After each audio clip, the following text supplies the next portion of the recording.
Generations are an interesting thing. They are, of course, a concept made up entirely by humans and have no basis in science or natural fact. As defined by the Oxford Dictionary, generation refers to all of the people born and living at about the same time, regarded collectively. But even that definition is shaky at best. So why do we even designate generations? Well, like all things, it is due to our inevitable inclination to stereotype. All baby boomers are crotchety and bad with electronics. Millennials are depressed, overworked alcoholics. But what of Generation Z? Our generation. Well, we're usually stereotyped as addicted to our devices, as having a sense of humor that's about as broken as our electoral system. But there's one final stereotype that rises far above the others. We're liberal. Very, very liberal. Just like every other generation before us, we've been put into this ideological box. All Gen Zers are leftist. All Gen Zers are activists. All Gen Zers are socialists. But that's where society gets it wrong. Dead wrong. The stereotypes don't always hold true. And that's where we come in. We represent the silent minority, those who are afraid to speak lest they be called horrible names and shunned by those around them. Those who would rather stay silent than have their words used against them in the court of society. My name is Icarus, and this is the Plead the Fifth podcast.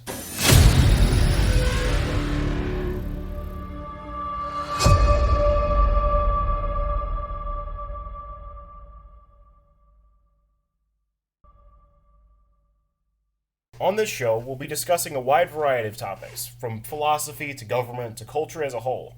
We'll be giving our spin on things, as well as inviting a few guests to share their thoughts. And that's right, I said we. Allow me to introduce my co-host for the show, Brutus. How's it going, everybody? I'll be going by Brutus. As you can tell, we're going to be using pseudonyms to avoid getting put on any government watch lists. We'll begin every episode by talking about whatever's going on in this insanity we like to call the modern world. Now, first thing I want to talk about, and this has been quite a thing going on in the past couple of weeks, the East Palestine, Ohio train derailment. Yep. So for those of you who are living under a rock and not watching the sky as it inevitably falls, on February 3rd at 9 p.m. EST, a Norfolk Southern train derailed because of a bearing failure in a small town in eastern Ohio. And it was carrying 130 non-hazardous cars, which had steel, cement, and frozen vegetables, but 20 of those cars were also carrying hazardous materials, including vinyl chloride, which can lead to headaches, dizziness, liver damage, and cancer. And now, the townspeople and some government officials set up a controlled burn. So one of the hazmat cars, which had been increasing in temperature steadily, was lit on fire intentionally in order to keep it from exploding. And this resulted in that giant doomsday-looking cloud of black smoke you've probably seen in the news. And then the EPA obviously got involved, though it took a while to get involved, surprisingly. And they've officially said that the municipal water is safe to drink and the air quality is safe. Yeah, completely safe. Oh, it's absolutely 100% safe. Don't mind the giant doomsday cloud. Yeah, I would trust that. Yeah. However, of course, reports from residents have been different, and they've been saying they've been having headaches and they've been having dizziness and all the things that you would think would come from those kinds of contaminations. And there also have been a lot of reports of dead or dying animals around the crash site, which is always a good sign. And there's also been a lot of controversy with the government in general and Norfolk Southern. So Norfolk Southern was supposed to have a town hall meeting with the residents of East Palestine, but they pulled out hours before, claiming that they were concerned about a growing physical threat to employees and members of the community. Yeah, so basically that means they were afraid people were going to beat them up for how badly they handled that situation. Yeah, they were basically afraid, hey, we kind of screwed your town, so maybe don't beat us up, but... yeah. Given that this is Ohio, I don't think it would have gone very well. True. So maybe it was smart. That's all I'm saying. It was a good PR move by Norfolk Southern. Good on them. There were also, speaking of PR moves, this was a horrible one. The waivers. Now, I have a piece of, I have actually a picture of one of these waivers. These were given to residents when Norfolk Southern offered to test their air and water quality, so generous. The waivers included a statement holding harmless unified command, which is Norfolk Southern's response team, from any and all legal claims, including for personal injury or property damage arising from the monitoring team's performance of air monitoring or environmental sampling, and that is directly from the document. This might seem like it only covers the damage from the testing itself, but whether or not NS will actually use this in a court of law to, defeat a lawsuit remains to be seen. But considering the railroad's past in doing that kind of stuff, I wouldn't put it past them. And then there's, of course, the FEMA controversy, which, oh boy, that was something else. I don't think I've ever seen it that bad. The fact that the Federal Emergency Management Agency refused to give federal assistance to the Ohio governor, and it said that the disaster did not qualify. I want one of those FEMA agents to go stand in Main Street, East Palestine, and look at the giant cloud raising above the town and see what's actually happening there, and then decide whether or not you need federal funding. I mean, you're left with two options there. Either it's totally partisan, and they're going against the citizens of Ohio because they're voting right-wing and they're against the presidential administration, or they're just incompetent, and they don't know what they're doing. With our government, I would pick the second option only because the incompetence of this administration seems to show no bounds. Like we are getting to idiotic levels of incompetence. Yeah. Like it's almost impressive. It's honestly, I'm impressed.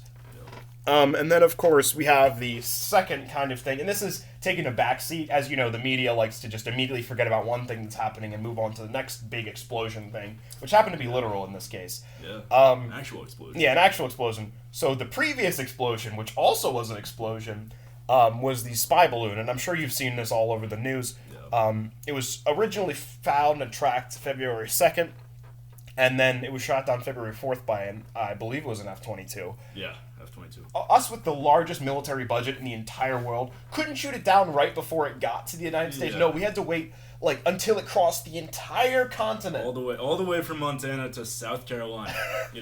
The Atlantic coast. Not even in South Carolina, off the coast of South Carolina. I think I saw a statistic somewhere where F-22s cost about $1,500 per American citizen. That's how much they cost. Why are we not using that as soon as that gets even closer? It was. I mean, that's federal airspace. I mean, shoot first, ask questions later when it's a foreign object. China has even admitted that it was meant to spy on Hawaii and Guam. Now, I don't care where it was meant to spy on. Even Hawaii and Guam is even worse because those are military bases. Yeah. I don't know. There's, like I said, either China has infiltrated our government, which is always a possibility. You never know. Or we do owe them a lot of money. Again, with the incompetence, which, incompetence can explain a lot of things in the U.S. government, unfortunately. We are a big bureaucracy. I mean, there's a lot of things that can go wrong, but at some point you almost got to stop giving them the benefit of the doubt. Yeah. I'm sure we do not give anybody the benefit of the doubt here. Yeah, that's not going to be a consistent thing that we do. So that's pretty much it for our news today. That'll be a little section at the beginning of every episode just so that we're, getting everybody up to speed on anything that's happening and giving our take on it. Yeah. So as you probably could tell from those stories we told just a couple minutes ago, the media is something else in this great nation. Yeah. Very, very polarized. I mean, they've been walking the party lines for a long time. I mean, you look at MSNBC, CNN, Fox News. They're saying the same thing they've always said. They're blaming the same people they've always blamed. It's nothing new. Yeah, for example, specifically for that East Palestine disaster, I know that most of the left-wing media outlets were trying to blame Trump because he had instated a law that was, in fact, put in to help Norfolk Southern skirt around regulations that would have prevented such an accident. And, obviously the left was happy to blame him for that. But then we also have Biden in office today who literally denied disaster relief and also could have gotten rid of that regulation but just didn't. Yeah. I mean, it speaks to a bigger problem. I mean, it's so easy to just blame the other side so quickly, just like that. It's Trump's fault. That's the biggest cop-out I've ever seen. Yeah, no, let's ignore the massive problems we have in our government, the crazy amount of bureaucracy that allowed this type of stuff to happen. I mean, if anything, you gotta, if they're gonna blame Trump, you gotta be well, at least Trump pretended to be anti-establishment. I know. That's the thing. At least he entertained the idea of trying to break down the swamp, as he so, gloriously put it. I mean, listen, I'm biased. I think it's a lot fairer to just blame Biden because, he's actually in office. Yeah, he's actually doing things. I feel like that's right a little now. bit more of a reasonable response, but it is also sort of a cop-out sometimes. You have to look at all the shit that's going on. No, not everything that goes wrong is Biden's fault, but that's the thing, is he never gets blamed for any of the stuff that goes on. Yeah, that's our point with the media bias stuff. I mean, he gets a free pass to do whatever he wants, essentially. I mean, if this stuff happened under the Trump administration, I mean, you can tell they're literally still blaming Trump. He hasn't been in office for 2 years. maybe even 3 now. I don't remember. My math is not My great. math is not it's not checking out right now. But yeah, it's just crazy. But the thing is, like, they're always parroting narratives. It's always about the narrative. Like, they can't accept fact that doesn't support their way of thinking. Exactly. And like, and a good example of this is anything that has to do with, like, I was seeing in the news recently. If you guys have been following anything about global news, Italy recently got a new prime minister, and she's been very, very pro-Italy, like, and anti. You know, she's been pushing back against immigration. She's been pushing back against globalism. She's been pushing back against the EU. And the thing is other countries do that, and it's fine. But as soon as America tries to do it, we get called names. Like, all the isms, all the ists. Like, it's the idea that America first, it isn't accepted in the mainstream. I mean, the entire concept. To even say America first, like, half the time you get labeled as a hate group. I mean, yeah, exactly. Like, if you start talking about closing borders, you start talking about traditional social views, you start talking about any of those things, you will immediately get labeled as usually one of those words. Whether it's racist, sexist, transphobic, whatever. They pick a word and stick it on you, and then hope that it sticks. Yep. And that's the thing, is they never have a good reason. No, like, of course not. Those people, and the one thing I always find funny about the Democratic Party is originally they were the party of the worker. They were the party of, helping, not specifically blue-collar workers. And they become so far removed from that. So out of touch with it. Because the thing is they are, you think that they would want to support policies that would help American workers, like higher tariffs, protectionism. You think that they would want to support those because that would help their original base. But they don't support those things. They see them as, anti-globalism, which is, of course, that's what they are. Yeah, but their base almost doesn't exist anymore. It's just a weird, like, collective of intersectionality that they don't. I don't know why they vote together. I mean, the ideas are incompatible. Yeah, like you ask Muslims to vote for LGBTQ stuff. It's like it's weird. It doesn't make sense. But for whatever reason, that's the way it shakes out in terms of election demographics. And I'm not going to pretend that the modern Republican Party is any better, no, because of course not. they are diet Democrats at this point. They so many conservatives are so afraid to actually say anything. It's not just some of them aren't even afraid. Some of them are deep in the pockets of the same corporations that the Democrats are. It's the same people funding the entire establishment most of the time. Establishment Republicans don't actually believe in conservative values. That's what I'm convinced of, especially, like, we're going to get people in the comments who are saying, oh, what about Mitch McConnell? He doesn't say true to it. Yes, of course, we're aware he doesn't. He is not the Republican. He is not a Republican. He's not a conservative. Yeah, for the record, we are not fans of Mitch McConnell. No, I don't think anybody's a fan of Mitch McConnell. I don't really know who's supporting Mitch McConnell. You kind of have to turn your brain off to support a lot of those people. Yeah. What's the thing is that's what they want you to do. They want you to turn your brain off. Exactly. The average voter is just so far removed. They don't care. They just tick the name in the box and they move on. And I think that honestly started back during the neoconservative movement, where these people who were just so unappealing, so vanilla, so bland. And I always talk about how the one thing I like about the Republican Party is a lot of their candidates are actually charismatic. But the neocons, God, they are so bland. I can't listen to them speak. It's like oh God, it's like listening to your one neighbor who just drones on about how stuff was better back in the good old days. And like, he never has any good reasoning. No, of course not. And it's really bad. Yeah. It's annoying too, because a lot of those neocons, they weren't the cause of the good times. They just happened to be elected during an economic boom, and there you go. That's where we start to get to the Reagan era conservative, where a lot of conservatives like to claim that Reagan was a send from God, but in reality, like you said, Brutus, he just presided over a really good period in economic American history. The 80s and 90s, they were great. The economy was roaring. The Soviet Union just collapsed or was about to collapse. I mean, the degeneracy wasn't that great. But see, that's the thing. Neoconservatives, they don't do anything about social degeneration. They refuse to acknowledge that people's social values might not be correct. You're not allowed to criticize anyone's lifestyle anymore. Yeah, that's the biggest thing, is the fact that so much of neoconservatism just is like, keep the status quo, keep the status quo, keep the status quo. And we can't do that anymore. It's gotten to a breaking point almost, because the opposition, right, the left, it's getting more and more negative, I'll say.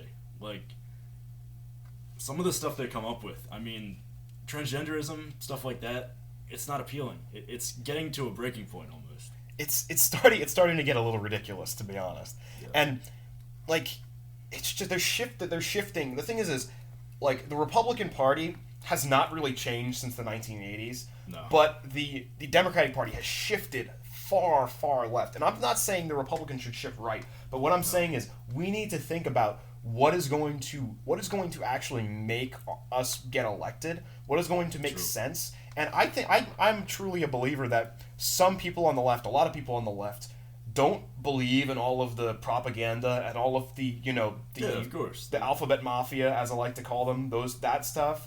Yep. Like, I don't believe that they believe that. I think that they are just too afraid to fall out of line. Yeah.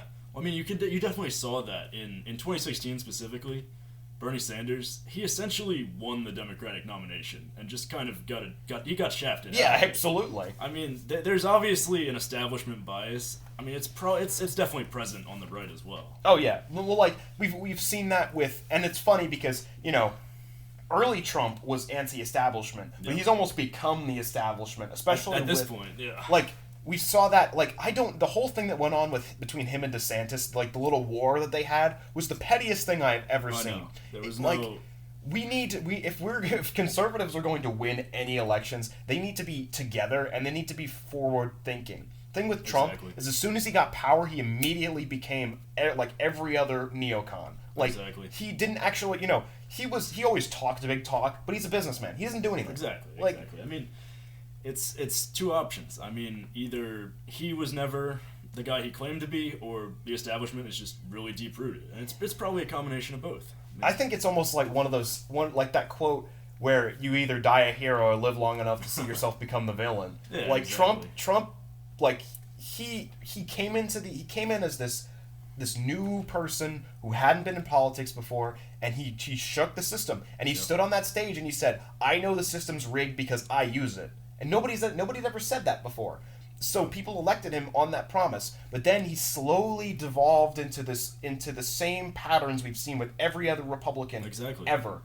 And he got into petty fights. Like I'm not even talking about the stuff he did during the campaign. Like, that was just funny. Honestly, that was hilarious. Honestly, go back and rewatch the debates. They're comedy gold. They're absolutely hilarious. You gotta listen. Will you shut up, man? Will you shut up, man?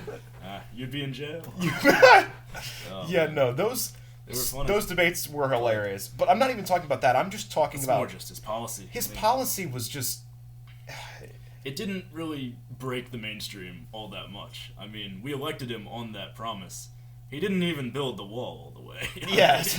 It's like, he said so much about building the wall and then make Mexico pay for it, but he didn't do either of those things. So, I mean, I won't say that he wasn't a step in the right direction. He's an improvement over, say, George Bush or Mitt Romney or something. But, I mean, I think we need to look at, like, more, I say radical solutions. It's not radical. It wasn't radical 40 years ago. It wasn't radical 60 years ago. It's just that the window's sort of shifted. I mean, what's considered right-wing now is really not all that far right. I mean, no, it's kind of embarrassing, to be honest. I mean, you remember Mitt Romney got called a Nazi going into 2012. I mean, he's the most milquetoast conservative I've ever seen in my life. I mean, the thing is, they will stop at nothing. They will keep slandering, and that's the thing. Yeah. If you look back, and this is where my conservative conspiracy theorist hat goes on. Oh, here we go. I got to get a tinfoil hat. Yeah.